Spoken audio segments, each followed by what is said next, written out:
my fiancé said. "I'm canceling the wedding. I'm in love with the planner." I said, "I understand." An hour later, he was fired. At 3 a.m., they both showed up at my door. The morning started like any other Tuesday, with Laura suggesting we grab pastries from our favorite artisan bakery before work, a routine that had become comforting in the weeks leading up to our wedding. I should have known something was wrong when she insisted we sit at the corner table instead of our usual spot by the window, but I was mentally reviewing my checklist for the Cessna 172 engine rebuild scheduled for that afternoon. I'm Kyle, 34, an aviation maintenance supervisor at Denver International Airport, and I've always believed in fixing things properly the first time. Engines, relationships, problems that seem complicated but usually have straightforward solutions if you're willing to do the work. Laura had been acting distant for weeks, claiming wedding stress, but I'd attributed it to her perfectionist nature and the pressure of coordinating 127 guests in just 19 days. I was halfway through my coffee when she cleared her throat with that particular sound she made before delivering bad news, the same tone she'd used when telling me her grandmother had died or when she'd dented my truck backing out of the driveway. "Kyle, I need to tell you something important," she said, her hands fidgeting with the engagement ring I'd saved 8 months to buy, a 1.2-carat princess cut that caught the morning light streaming through the bakery's vintage windows. "I can't marry you on January 22nd. I can't marry you at all."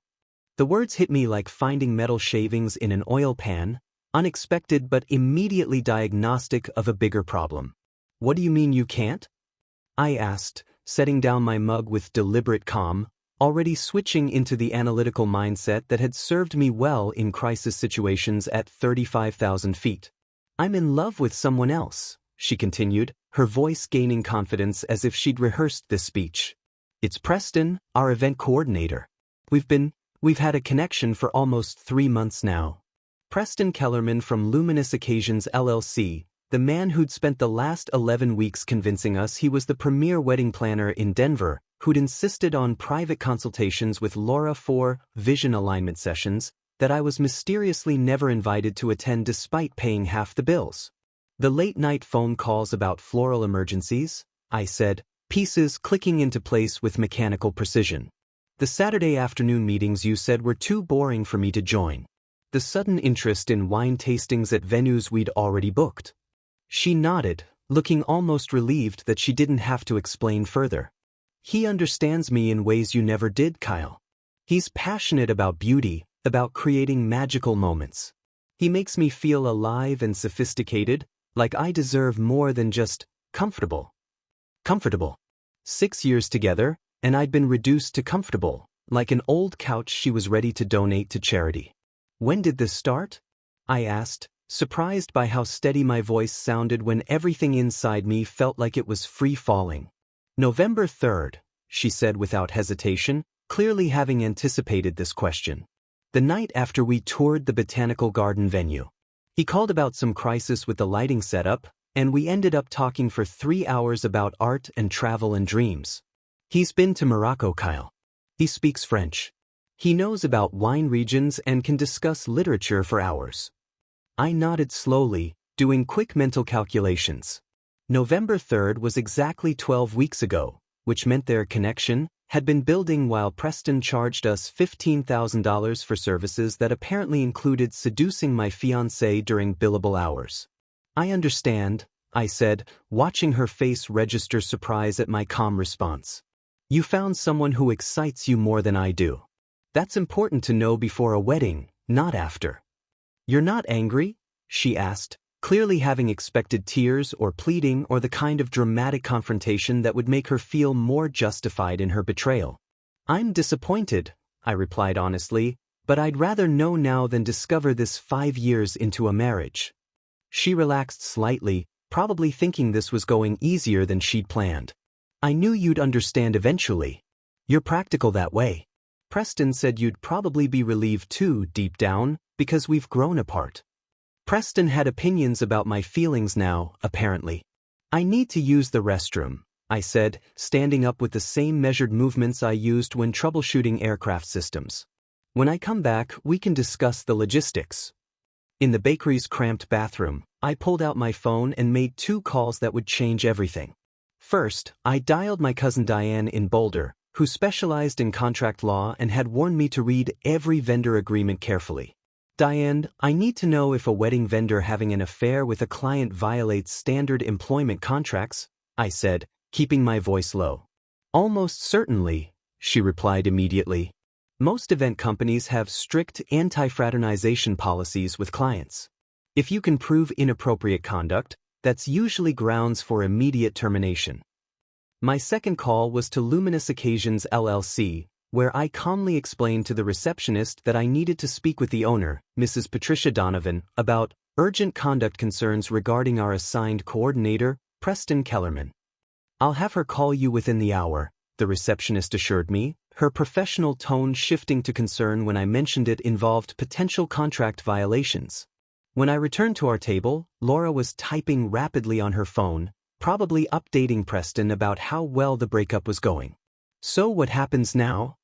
I asked, settling back into my chair as if we were discussing weekend plans instead of the implosion of our 6-year relationship. I'm going to pack some things and stay with Sophie for a while, she said, referencing her younger sister who lived in Capitol Hill. Preston's helping me figure out what comes next. He's been so supportive through this difficult time. Supportive? The man was being paid to coordinate our wedding and had instead coordinated the destruction of our relationship, but he was being supportive. What about the deposits? I asked. The venue, the band, the photographer? I thought maybe we could split the losses, she said, looking uncomfortable for the first time. I know this is hard on you financially, but this isn't anyone's fault. Sometimes people just grow apart. Not anyone's fault. As if she'd accidentally fallen in love the way someone might accidentally take the wrong exit on the highway. My phone buzzed with a text from Diane. Just called Luminous Occasions. They're investigating immediately. Anti-fraternization clause is on page 14 of employee contracts. If proven, it's immediate termination for cause. I showed Laura to her car in the bakery's parking lot, maintaining the same supportive demeanor that had apparently made me so comfortable and boring. Drive safely, I said, meaning it despite everything. I hope this works out the way you want it to. She looked at me with something that might have been regret or might have been relief, and for a moment I wondered if she was having second thoughts. You're a good man, Kyle. You deserve someone who appreciates that. Then she drove away to pack her things, completely unaware that in approximately 90 minutes, Preston would be receiving termination paperwork from his employer, and her magical new romance would face its first real test before their first official day as a couple had even ended. Mrs. Patricia Donovan called me at 11:47 a.m., her voice tight with barely controlled fury that made me understand why Luminous Occasions had maintained an impeccable reputation for 12 years in Denver's competitive wedding industry.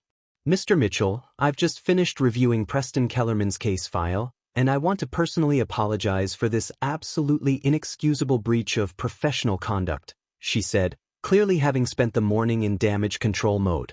Our anti-fraternization policy exists specifically to prevent situations like this, and Mr. Kellerman has violated both his employment contract and our company's core ethical standards. I could hear papers shuffling in the background as she continued. He's been terminated effective immediately, and our legal team is preparing a settlement offer to demonstrate our commitment to making this right. Within 2 hours, I had a formal email outlining their proposed resolution, full refund of our $15,000 coordinator fee plus an additional $9,000 in damages to cover associated costs and emotional distress, contingent on my agreement not to pursue litigation or publicly name the company in any negative reviews. $24,000 for my silence about Preston's conduct. More than fair, considering I'd planned to handle this quietly anyway. The afternoon became a methodical exercise in unwinding a life I'd spent months building, each phone call revealing how thoroughly Preston had contaminated what should have been our celebration.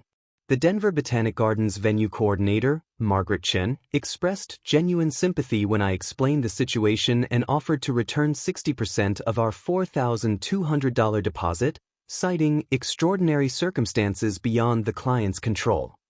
The jazz quartet kept their $1,800 retainer, which their contract clearly stated was non-refundable regardless of cancellation reason, though the band leader awkwardly offered to play my next wedding at a discount if I gave them 2 years' notice.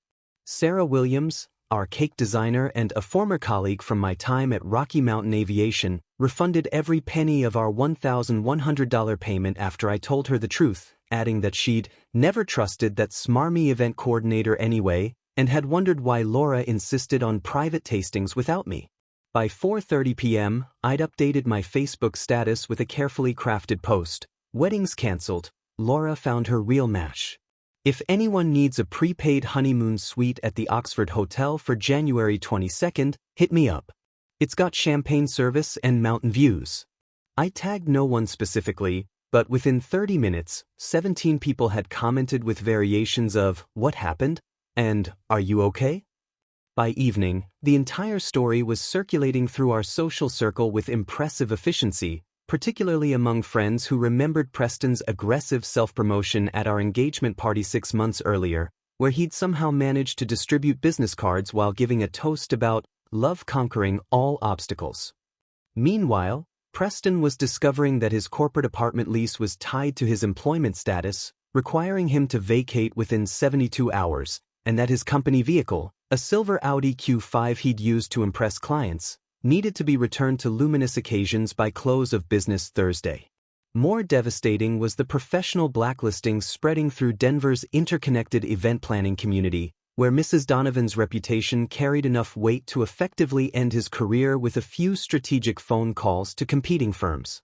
Laura called me Wednesday evening, but instead of the remorseful apology I might have expected, her voice crackled with indignation and accusation. "You vindictive bastard," she hissed without preamble. "Preston lost his job, his apartment, everything, because of your petty revenge. You couldn't just let us be happy, could you?" I was sitting in my kitchen, eating leftover Chinese takeout and reviewing the settlement paperwork Diane had recommended I sign, when her words hit me with their stunning lack of self-awareness. Preston lost his job because he violated his employment contract by having an affair with a client, I replied calmly. I didn't make him do that. You weaponized his career against our authentic connection, she continued, her voice rising. He's a good man who made one mistake, and you've destroyed his entire future because your ego couldn't handle being rejected. Authentic connection. One mistake. 3 months of lying, manipulation, and professional misconduct reduced to romantic euphemisms that somehow made me the villain for exposing the truth. Laura, he was billing other clients while crafting romantic texts to you during business hours. He used his professional position to seduce you while I was paying him to coordinate our wedding. That's not one mistake. That's a pattern of deliberate deception. She was quiet for a long moment, probably processing the fact that I knew more details about their affair than she'd realized I could discover. We didn't plan for this to happen, she finally said, her tone shifting towards something that might have been defensiveness or might have been guilt. It just developed naturally over time. Nothing develops naturally when one person is being paid to provide professional services to a couple and chooses to pursue one half of that couple romantically, I replied. That's called a conflict of interest, and it's exactly why companies have policies against it. The call ended with her hanging up on me, but not before she delivered one final accusation that revealed how completely Preston had reframed their situation. He said, "You've always been controlling and possessive, and now I see he was right. This isn't love, Kyle, it's ownership."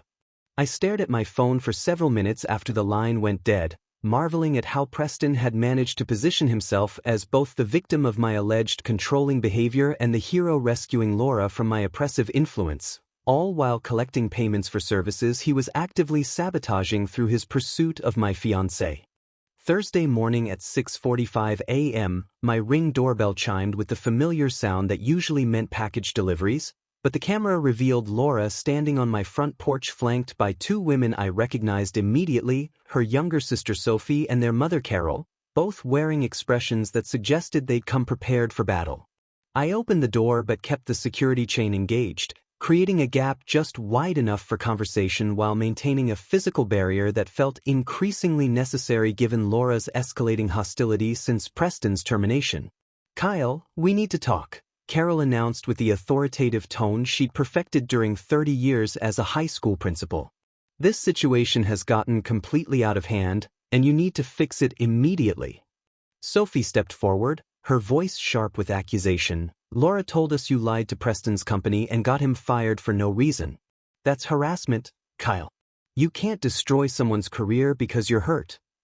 I looked at Laura, who stood slightly behind her reinforcements, arms crossed and wearing the defensive expression of someone who'd clearly edited the truth when explaining the situation to her family.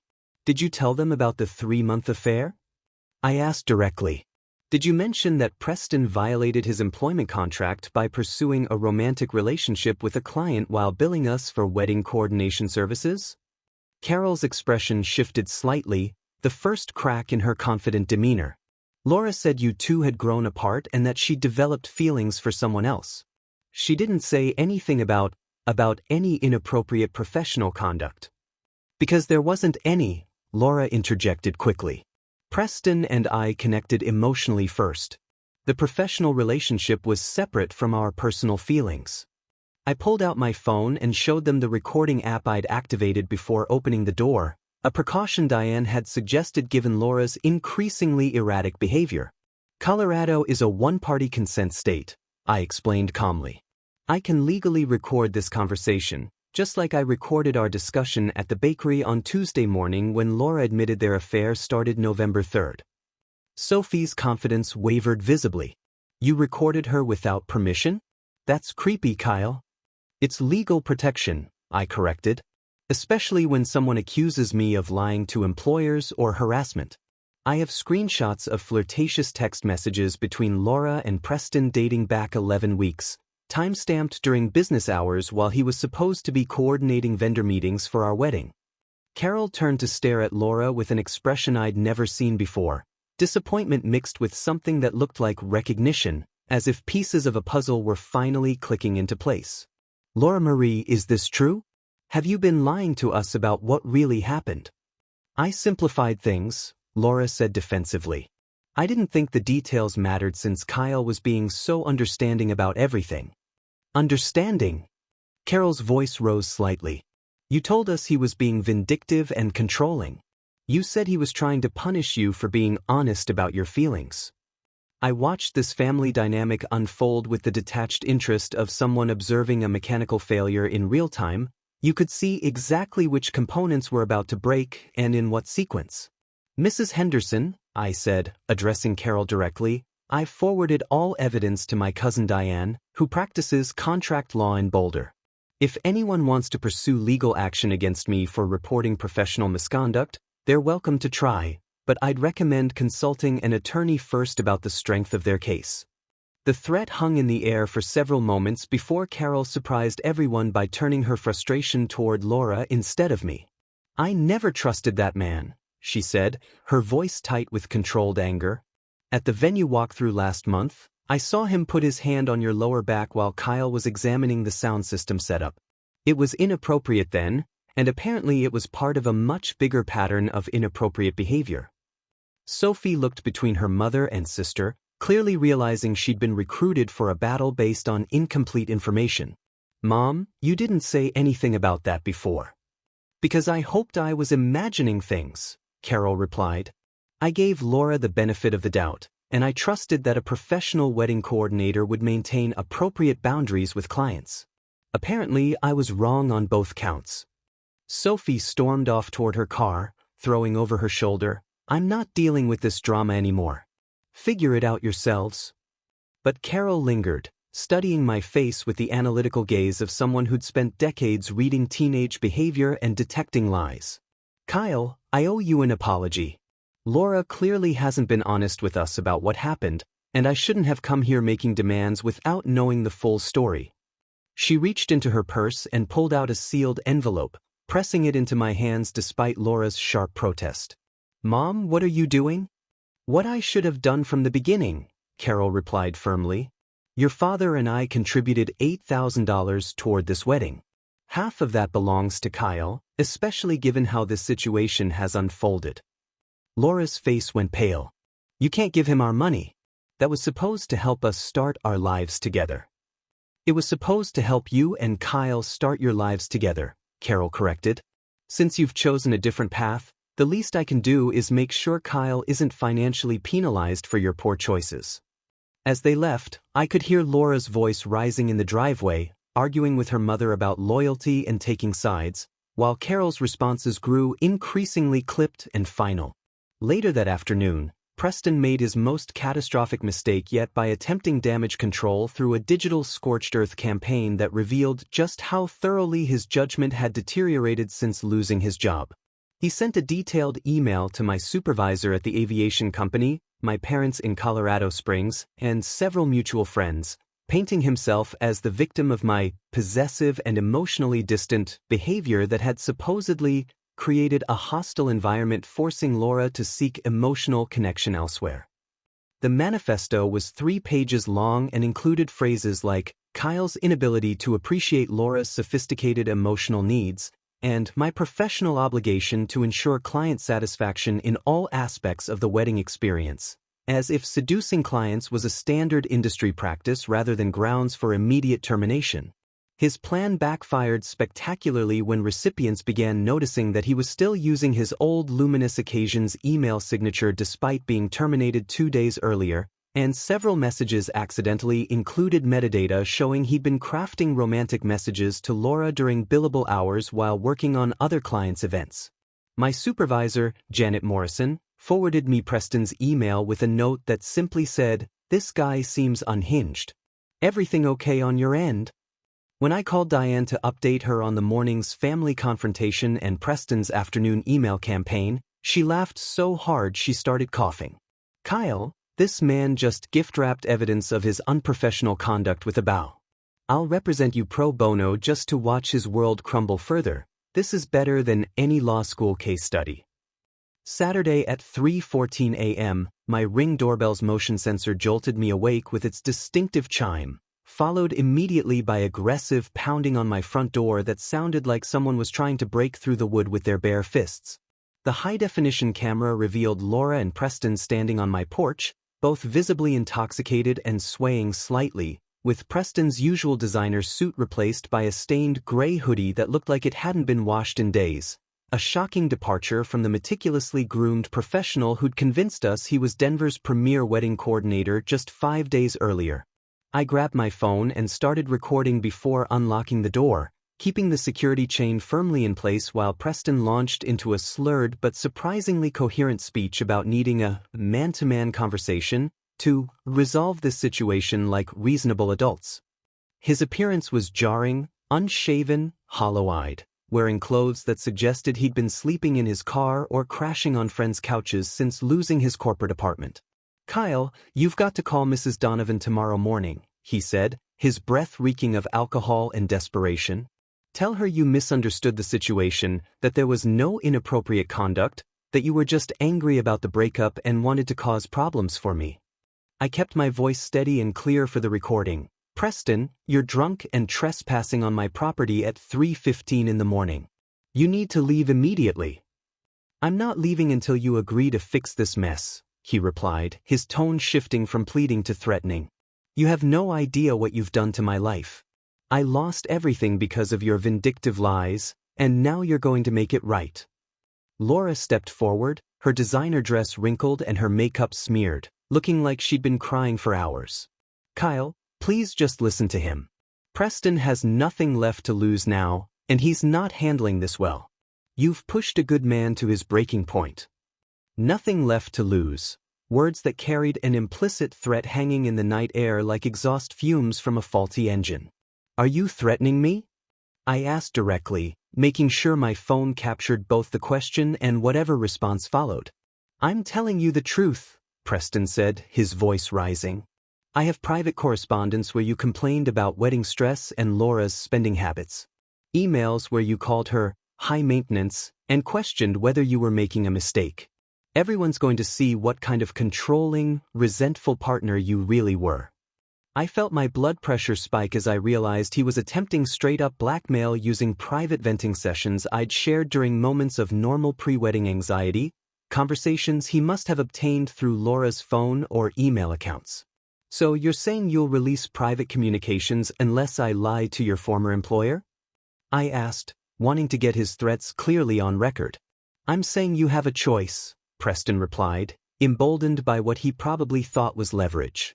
Call Mrs. Donovan tomorrow, admit you exaggerated everything because you were upset about the breakup, and these emails stay private. Otherwise, everyone in your social circle gets to see what you really think about Laura and marriage in general. Laura nodded eagerly, clearly having convinced herself this plan would somehow restore their relationship and Preston's career simultaneously. He's being generous, Kyle. He could ruin your reputation as a stable partner, but he's giving you a chance to do the right thing. The right thing? Lying to protect the man who'd systematically destroyed my relationship while billing me for the privilege was apparently the right thing in their shared delusion. Preston, I said calmly, I'm recording this conversation under Colorado's single-party consent law, and what you're describing is attempted extortion, which is a felony. You have 60 seconds to leave my property before I call the police. His face went through several emotions in rapid succession: surprise, anger, calculation, then something that looked like genuine panic as he realized he'd just committed a crime on camera while already facing professional ruin. You can't prove anything, he said, but his voice had lost its confidence. I've got everything on video, I replied. Including the license plate of Laura's Honda CR-V parked in my driveway, which means you're both connected to any criminal charges that might result from tonight's visit. Preston's composure finally cracked completely. He punched my door frame hard enough to split his knuckle, sending drops of blood onto my welcome mat while screaming a string of obscenities that would have made my aviation crew blush. You self-righteous piece of shit. You think you're so much better than everyone else, don't you? You ruined my entire career over your wounded pride. Laura was sobbing now, not the calculated tears she'd used during our breakup, but the messy, desperate crying of someone watching their fantasy collapse in real time. Kyle, you're destroying lives over your ego. We never meant to hurt you like this. It just happened, and now you're being cruel for no reason. 45 seconds, I said, watching Preston clutch his bleeding hand while pacing in small, agitated circles like a caged animal. I'm calling 911 in 45 seconds, and you can explain to Denver police why you thought threatening a homeowner at 3 a.m. was a reasonable conflict resolution strategy. They left in a spray of gravel and squealing tires, Laura's CR-V fishtailing slightly as Preston gunned the engine in what I assume was meant to be a dramatic exit but looked more like someone who shouldn't be driving in his current condition. I watched through the Ring app as they sped away, making sure to screenshot the license plate and timestamp before emailing the entire video file to Diane at 3:47 a.m. with the subject line, "Christmas came early, he just committed a felony on camera." By Monday morning, Diane had transformed into a legal hurricane with a very specific target, filing harassment and attempted extortion charges with Denver police before 9 a.m. and sending cease and desist letters to both Laura and Preston that carried the weight of her 15 years practicing contract law in Colorado. She'd also forwarded all evidence to Mrs. Patricia Donovan at luminous occasions, including the Ring camera footage of Preston's 3 a.m. meltdown and his email campaign using company resources after termination. Mrs. Donovan called me at 10:23 a.m., her voice tight with a fury that made her previous disappointment seem mild by comparison. "Mr. Mitchell, I've just watched the security footage your attorney provided, and I am absolutely appalled by Preston Kellerman's conduct," she said, clearly having spent her morning in crisis management mode. "We've discovered that his employment contract included a 2-year post-termination confidentiality clause with a $65,000 penalty for misusing client information, which he has now spectacularly violated. The legal implications were staggering. Preston hadn't just threatened me with blackmail, he'd breached a contract that would cost him more money than he'd made in his entire year at luminous occasions. We're increasing your settlement offer to $28,000 to demonstrate our commitment to ethical standards," Mrs. Donovan continued, "and will cooperate fully with any criminal prosecutions stemming from his behavior. I want you to know that in 12 years of business, we've never had an employee violate professional boundaries so egregiously." Laura's mother Carol called me Tuesday afternoon, her voice carrying a controlled fury I'd never heard from the woman who'd helped raise Laura to be, theoretically, a decent human being. "Kyle, I need to tell you something that's been eating at me since our conversation last week," she began. "I've been going through Laura's credit card statements that I co-signed, And I've discovered she's been lying to our entire family for months. The revelations were staggering. Laura had been charging romantic getaways with Preston to Boulder and Breckenridge to cards Carol had guaranteed, disguising them as extended wedding planning sessions, while telling her family she was working overtime to perfect our celebration. Weekend trips that I'd been told were bridesmaid shopping expeditions with Sophie had actually been couples retreats at mountain resorts, funded by credit cards her mother was legally responsible for. She spent $3,400 on what she told me were emergency dress alterations and floral consultations, Carol continued, her voice growing tighter with each revelation. The charges are from hotels, restaurants, and ski lift tickets. She's been financing an affair with money I guaranteed, while lying to my face about working extra hard to make your wedding perfect.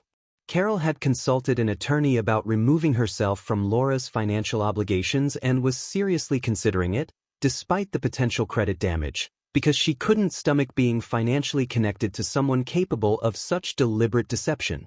I'm ashamed to have raised someone who could lie so extensively about something so fundamental, she admitted. Your parents raised you right, Kyle. Laura's behavior reflects badly on our entire family. Meanwhile, Preston's situation was deteriorating with impressive speed as the professional consequences spread through Denver's interconnected wedding industry like wildfire through dry timber. His event planner certification was revoked by the Colorado chapter of the Association of Bridal Consultants for ethics violations, effectively barring him from working in the industry anywhere in the state and making his professional credentials worthless nationwide since certifying bodies shared disciplinary information across state lines.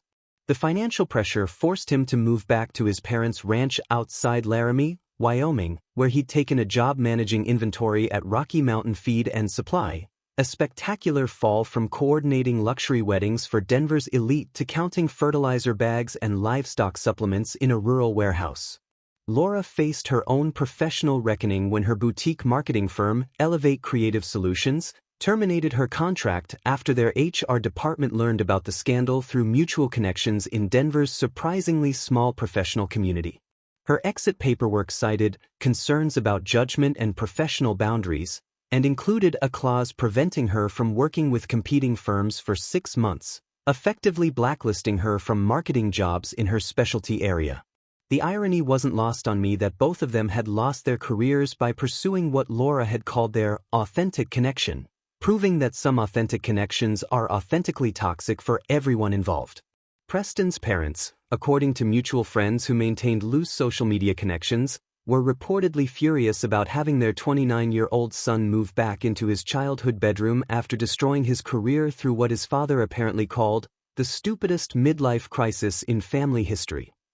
His mother had refused to co-sign a car loan after learning the details of how he'd lost his job, forcing him to rely on his parents' 2018 Ford pickup truck for transportation, a practical vehicle that suited his new reality far better than the leased Audi he'd used to impress clients in his previous life. Laura, meanwhile, had moved into a studio apartment in a less desirable neighborhood near Federal Boulevard, working customer service at Target while her mother refused to provide financial assistance until she demonstrated what Carol called genuine accountability and remorse instead of self-pity and blame-shifting. The transformation from sophisticated event coordinator's girlfriend to retail employee living paycheck to paycheck had happened in less than 3 weeks, proving that some lifestyle upgrades are built on foundations of sand rather than actual financial stability. Diane called Thursday evening with an update that made me laugh out loud for the first time since this entire situation began. Preston's parents hired a lawyer to see if they could sue you for damaging their son's career prospects, she said, barely containing her amusement. The attorney took one look at the evidence and told them their son had committed multiple felonies on camera and should be grateful if he avoids jail time, let alone worry about civil litigation. They're not pursuing anything, and they're refusing to fund any legal action Preston might want to take independently. Laura acquired a prepaid burner phone from a convenience store and proceeded to flood my regular number with 67 increasingly desperate messages over Wednesday night, creating a digital trail of escalating desperation that Diane would later describe as a masterclass in self-incrimination. The messages started around 11 p.m. with relatively coherent pleas like, "Kyle, We need to talk about this situation like adults, and devolved by 3 a.m. into rambling paragraphs about Preston having panic attacks and talking about harming himself, followed by increasingly frantic offers that revealed the complete collapse of their supposed great love story. "I'll leave Preston immediately if you drop all the charges and call Mrs. Donovan," she wrote at 2:47 a.m. "We can start over completely fresh, like none of this ever happened. I made a terrible mistake choosing excitement over stability, and I realize now that you were the mature partner I should have valued all along." I screenshot every message and forwarded them to Diane, who noted with professional detachment that Laura's willingness to abandon Preston the moment their situation became difficult proved she'd never actually loved him, just the attention and validation he'd provided during their affair. "She's offering to throw him under the bus to save herself," Diane observed. "That's not love, that's transactional behavior disguised as romance." Thursday at 2:30 a.m., my Ring doorbell activated again, showing Laura standing alone on my porch in her mother's silver Toyota Camry parked behind her, looking like she hadn't slept in days with matted hair and wearing mismatched clothes that suggested she'd gotten dressed in the dark. She was swaying slightly, either from exhaustion or alcohol, and pressing the doorbell repeatedly while calling my name through the door with increasing desperation. "Kyle, please just let me explain everything," she pleaded, her voice muffled but audible through the wood. "Preston's become cruel and manipulative since losing his job.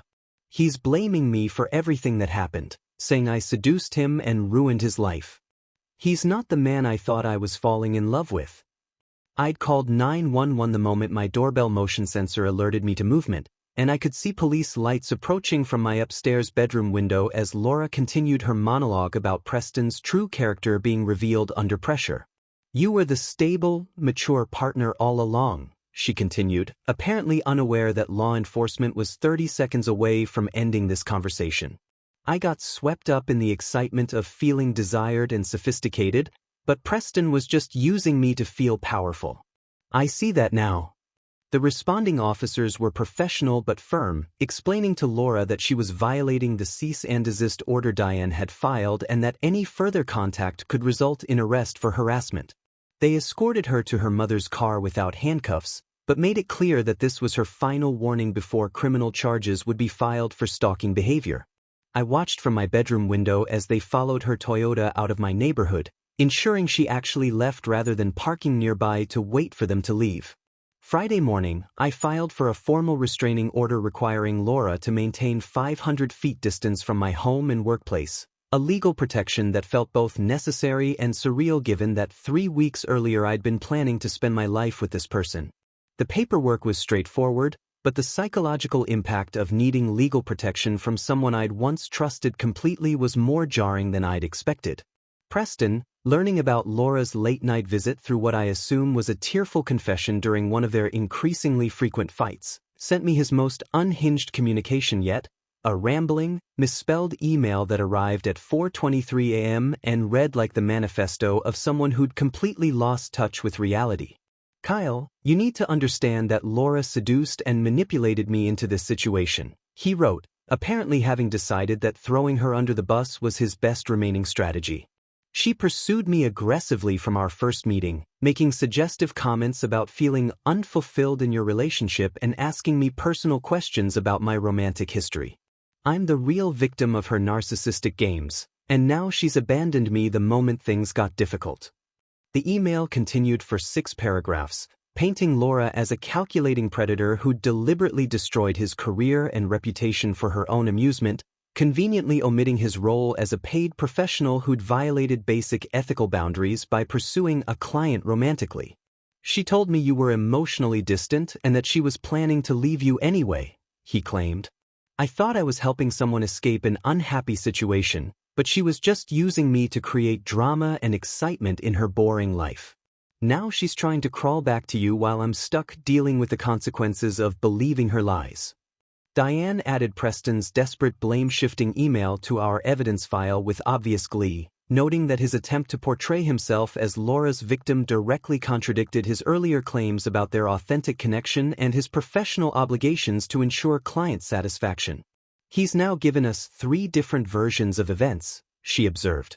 First he was the passionate lover fighting for true romance, then he was the wronged professional being persecuted for following his heart, and now he's the innocent victim of a manipulative seductress.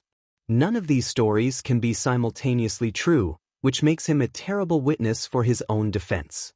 The restraining order was approved within 48 hours, creating a legal buffer that finally allowed me to sleep through the night without checking my Ring camera every time I heard a car door in the neighborhood. Preston's email trail had become so erratic and contradictory that even his own parents were reportedly expressing concerns about his mental stability, according to mutual friends who maintained loose connections to his family in Wyoming. 7 weeks after that Tuesday morning conversation at the bakery, my life had stabilized into a rhythm that felt both foreign and surprisingly peaceful, while Laura and Preston's worlds remained locked in what could only be described as a death spiral of mutual blame and escalating consequences. Preston was working the 5 a.m. shift at Rocky Mountain Feed and Supply in Laramie, Wyoming, living in his childhood bedroom decorated with high school football trophies and posters of cars he'd never be able to afford, telling anyone who'd listen that he was planning to sue both Laura and me for conspiracy to destroy his livelihood. Legal threats his parents flatly refused to fund after learning the complete truth about how he'd lost his job. His daily routine now involved loading 50-pound bags of livestock feed onto pickup trucks driven by ranchers who had no idea they were being served by a former luxury wedding coordinator, an irony that wasn't lost on me given how much Preston had prided himself on his sophisticated clientele and designer wardrobe. Laura had moved into a studio apartment near Federal Boulevard in a neighborhood where car break-ins were common, and the closest restaurant was a Taco Bell, working customer service at Target for $15.50 an hour while wearing a red polo shirt and name tag that represented everything she'd once considered beneath her social aspirations. She'd briefly attempted to launch a blog called Surviving Emotional Manipulation that positioned herself as the victim of both Preston's professional misconduct and my allegedly vindictive response, but the comments section became so hostile with people who knew the real story that she deleted everything after 9 days. Luminous Occasion sent me a final settlement check for $31,000, increased from $28,000 after their legal team advised additional compensation to guarantee my silence about the company's name in any potential media interviews, along with a handwritten note from Mrs. Donovan thanking me for my professionalism during an unprofessional situation created by a rogue employee. Carol Henderson maintained our weekly dinner appointments at Saigon Palace, a Vietnamese restaurant in Capitol Hill where she'd order spring rolls and spend an hour treating me like the son she wished she'd raised instead of Laura, confiding that she'd written Laura out of her will until she demonstrated what Carol called genuine accountability instead of victim narratives and blame shifting. The most unexpected visitor came on a rainy Tuesday evening in late March, Simone Garrett, Preston's ex-girlfriend of 3 years, who tracked me down through mutual connections after hearing about the scandal through Denver's interconnected professional network. She was a graphic designer with short auburn hair and a directness that I found refreshing after months of dealing with manipulation and lies. "I wanted to thank you for exposing Preston's pattern of behavior," she said over coffee at the same bakery where my engagement had imploded. "I endured 3 years of his gaslighting and emotional manipulation, but I never had proof of his affairs until your situation made everything public." We compared timelines and discovered that Preston had been emotionally cheating on Simone with at least 2 other clients before Laura, always using the same playbook of private, vision sessions, and flattery about how much more sophisticated his clients were than other brides, how they deserved better than their current partners who couldn't appreciate their refined tastes. He told me I was paranoid for questioning his late-night calls with clients, Simone explained. He made me feel crazy for noticing that he'd come home from work smelling like women's perfume, claiming it was just from being in close quarters during venue tours and photo shoots. Her validation of my experience was unexpectedly therapeutic, confirmation that Preston's behavior followed predictable patterns and that I hadn't been unreasonable to expect professional boundaries from a vendor we were paying. Meanwhile, I'd accepted a promotion at Rocky Mountain Aviation that required relocating to their Anchorage facility, a fresh start in Alaska that felt symbolically appropriate for someone rebuilding his life from scratch. The move would separate me from all the locations and social connections contaminated by Laura and Preston's deception, allowing me to start over in a place where nobody knew about canceled weddings or restraining orders. I used my settlement money to book a solo trip to New Zealand, where I spent 3 weeks hiking the South Island's mountain trails and processing everything through journal entries I planned never to reread but needed to write for my own peace of mind. The physical exhaustion of climbing mountains and the vast landscapes helped put my relationship disaster into perspective. Some problems that feel overwhelming are actually quite small when viewed against the backdrop of glaciers and alpine lakes that have existed for millennia. I sold Laura's engagement ring, a 1.2-carat princess cut diamond I'd saved 8 months to afford, to a jewelry broker for $6,500, roughly 40% less than I'd paid, but I considered it the cheapest escape fee from a terrible investment I'd ever negotiated. The financial tally was surprisingly positive: $31,000 from luminous occasions, $8,000 from Carol, $6,500 from the ring, plus approximately $4,200 in various vendor refunds, totaling $49,700, meaning I'd profited roughly $21,000 from my canceled wedding after all expenses. Laura sent one final email on the day she learned about my Alaska relocation through our mutual friend network, a 4-paragraph attempt at closure that read like she'd consulted a self-help book about apologizing without actually taking responsibility. I hope someday you'll forgive me for the pain I caused during a period of self-sabotage and fear of authentic intimacy, she wrote, using pop psychology terms that somehow made her betrayal sound like a therapeutic breakthrough rather than deliberate deception.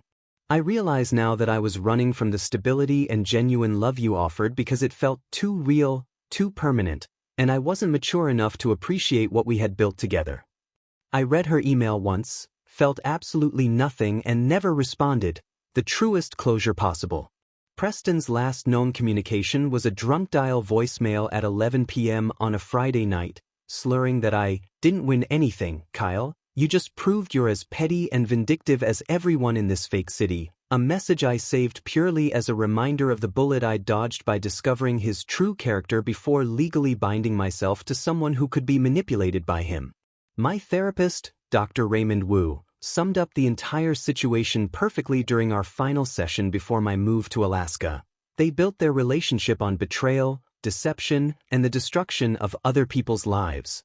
Those aren't foundations for lasting happiness. Those are warning signs that their connection was fundamentally toxic from the beginning. As I boarded my flight to Anchorage with a single suitcase and a cargo container full of possessions following behind on a separate freight plane, I felt something I hadn't experienced in nearly 3 months: genuine excitement about the future and gratitude for the chaos that had forced me to rebuild my life rather than settle for a marriage that would have eventually collapsed under the weight of Laura's character flaws and my own willingness to ignore red flags in favor of maintaining comfortable routines that were slowly suffocating my authentic self.